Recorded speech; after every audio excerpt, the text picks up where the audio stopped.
जय हिंद फ्रेंड्स। आज हम लोग लॉ ऑफ टोटल प्रोबेबिलिटी से रिलेटेड जो क्वेश्चन है उसको डिस्कस करने वाले हैं और ये टॉपिक बहुत ही काम का है।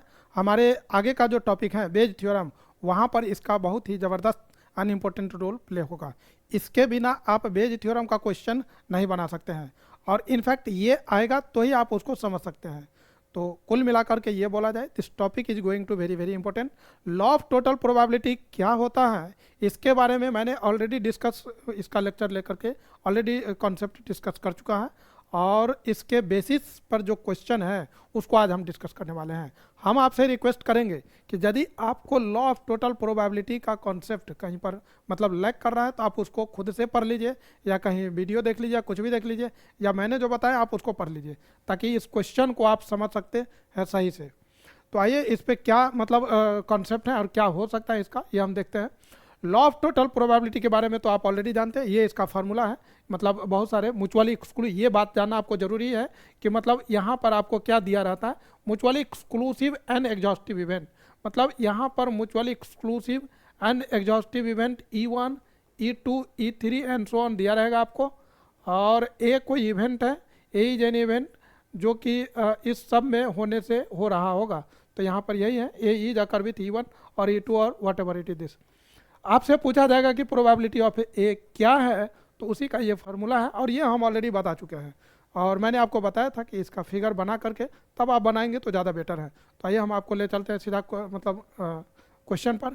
ये तो एन इवेंट के लिए, 2 इवेंट के लिए मैंने बताया था, 3 के लिए भी बताया था और अभी चूंकि क्वेश्चन लेंगे तो वहाँ पर और क्लैरिटी हो जाएगा। तो यहाँ पर इस तरीके का फिगर होता है, इसमें आप देखेंगे तो ये आपका फिगर है, ऐसा बना लेना चाहिए और इसके बाद क्वेश्चन बनाना चाहिए।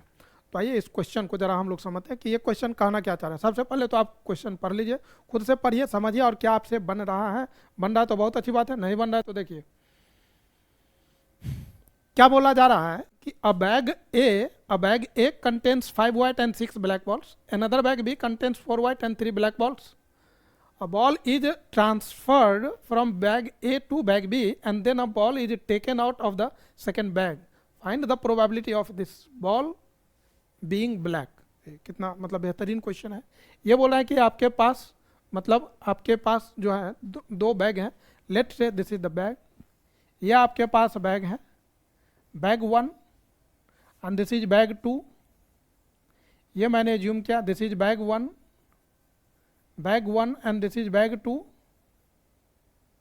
यहाँ पर बैग 1 है और ये आपका हो गया बैग 2।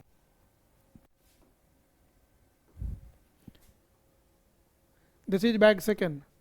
अब इस बैग में क्या है तो आपको अ बैग कंटेंट्स 5 white एंड 4 मतलब 6 ब्लैक बॉल। तो इसमें हम ले लेते हैं 5 white है एंड 6 ब्लैक बॉल है। Another bag B, this is bag A, इन्होंने बैग का नाम रख दिया ए तो हम भी ए ही रख देते हैं। एंड दिस इज बी, ये बैग बी है। बैग बी में क्या बोला जा रहा है 4 white एंड 3 ब्लैक। तो ये 4 white है एंड 3 ब्लैक है। अब क्या कह रहा है कि a ball is transferred from bag A. यहाँ से आपको एक बॉल इसमें सेंड कर देना है, यहाँ से एक बॉल आपको सेंड करना है। अब ये जो एक बॉल जाएगा, वन बॉल इज ट्रांसफर्ड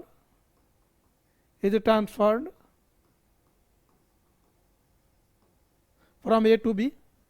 उसके बाद then a ball is taken out from the second bag. अब यहाँ से आपको एक बैग ड्रॉ करना है ना। One ball is drawn. जब ये बॉल ड्रॉ होगा तो पूछा जा रहा है कि find the probability that this ball being black. जब ये जो बॉल मिलेगा तो ये मिलना चाहिए black ball, that should be black. आपको एक ब्लैक बॉल मिलना चाहिए। तो भैया यहाँ पर 2 काम हो गया। बात समझिए, इसमें आप कैसे समझेंगे कि ये लॉ ऑफ टोटल प्रोबेबिलिटी का ये मतलब क्वेश्चन है, या आप ये कैसे समझेंगे कि कंडीशनल का है या मल्टीप्लिकेशन थ्योरम है या क्या, मतलब कैसे समझेंगे।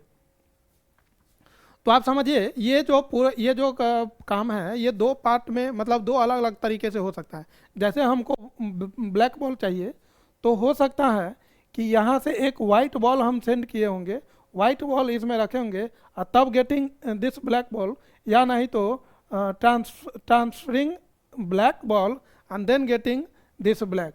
तो वाइट भेजेंगे तब वो ब्लैक मिलना, या नहीं तो इधर से ब्लैक गया तब ब्लैक।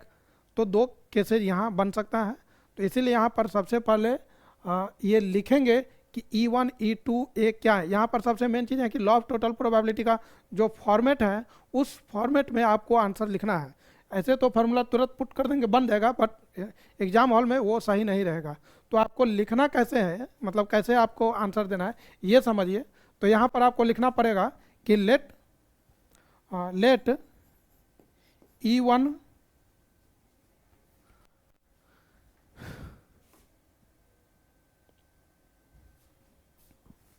तो यहाँ पर एक बात लिखना है,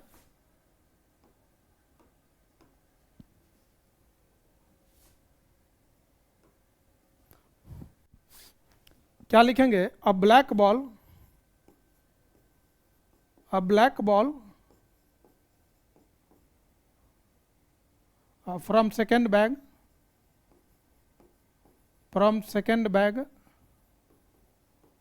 can be drawn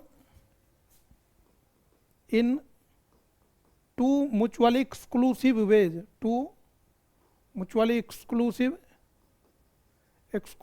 ways, क्या? तो पहला transferring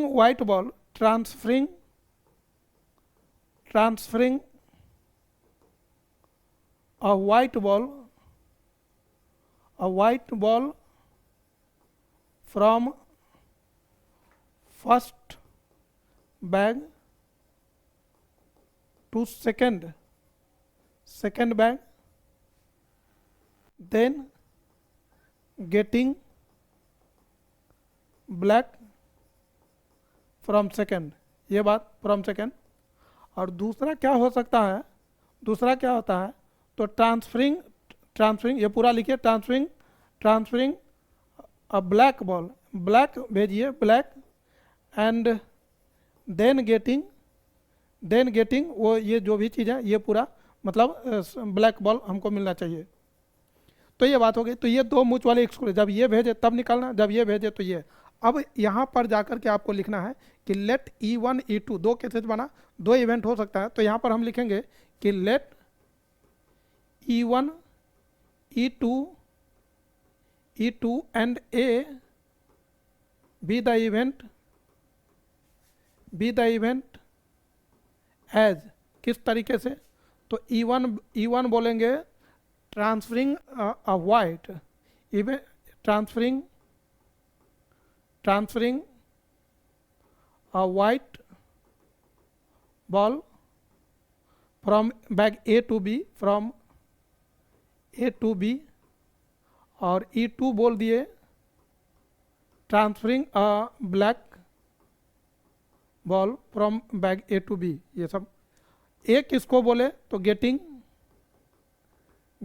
black from second bag, मतलब बैग B से। अब समझिए इसका आप फिगर बना लीजिए। तो फिगर क्या होगा ये समझ लीजिए। यहाँ पर फिगर बना लेना है, या आपको एक फिगर बना लेना है E1 E2 and then this is A। अब आपको निकालना क्या चाहिए? तो प्रोबेबिलिटी ऑफ E1 निकालना है, प्रोबेबिलिटी ऑफ E2 निकालना है। यहाँ पर क्या होगा? तो probability of A when E1 has already occurred, probability of A when E2 has already occurred. करना कुछ नहीं, आप इसको निकाल लीजिए, पुट कर दीजिए आगे आंसर। तो प्रोबेबिलिटी ऑफ E1 क्या होगा? तो क्या भेज रहे हैं हम? एक वाइट भेज रहे हैं, मतलब क्या था? Transferring of white. तो जब वाइट भेजेंगे तो कितने हैं? 5। तो 5/11 एंड प्रोबेबिलिटी ऑफ E2 क्या होगा भैया? तो क्या भेजा? ब्लैक। तो 6/11। समझिएगा, probability of A when E1 has awkward, मतलब A, और जब ये वाइट आप लाए हैं तो A क्या था? A वाज ब्लैक, मतलब A किसको बोले थे? ब्लैक का मिलना। तो भैया जब वाइट गया होगा तब ब्लैक निकाल रहे हैं, तो हमको एक ब्लैक चाहिए, तो ब्लैक 3 है। तो वाइट गया तो भले ही टोटल यहाँ 7 है, टोटल 7 है, एक इधर से आया तो नंबर ऑफ सैंपल स्पेस 8 हो गया, लेकिन ब्लैक तो उतना ही है। तो हम क्या बोलेंगे यहाँ पर, probability of A when E1 has already occur, तो यहाँ पर लिखाएगा 3 और ये हो जाएगा 8। वहीं पर probability of A when E2 has already occur, तो इसका मतलब हुआ ब्लैक, तो चूंकि एक ब्लैक आप भेज रहे हैं तो ब्लैक तो पहले 3 था, एक और गया तो 4 हो गया, तो 4 बाई और टोटल कितने हुए 8। Using law of total probability, using LTP हम क्या लिख सकते हैं, प्रोबेबिलिटी ऑफ ए, तो आपको फार्मूला पता था, प्रोबेबिलिटी ऑफ E1 मैंने बताया था, this into this probability of E1 multiplied probability of A when E1 has already occurred plus probability of E2 multiplied by probability of A when E2 has already occurred. तो भैया ये सब निकाल चुके हैं ऑलरेडी, इसमें खाली पुट करना है। तो 5/11 मल्टीप्लाइड बाय 3/8 जोड़, और यहाँ क्या आया 6/11 मल्टीप्लाइड बाय 4/8, इसको जोड़ करके मतलब मल्टीप्लाई करके जोड़ दीजिए, जो आएगा वही आपका आंसर हो गया।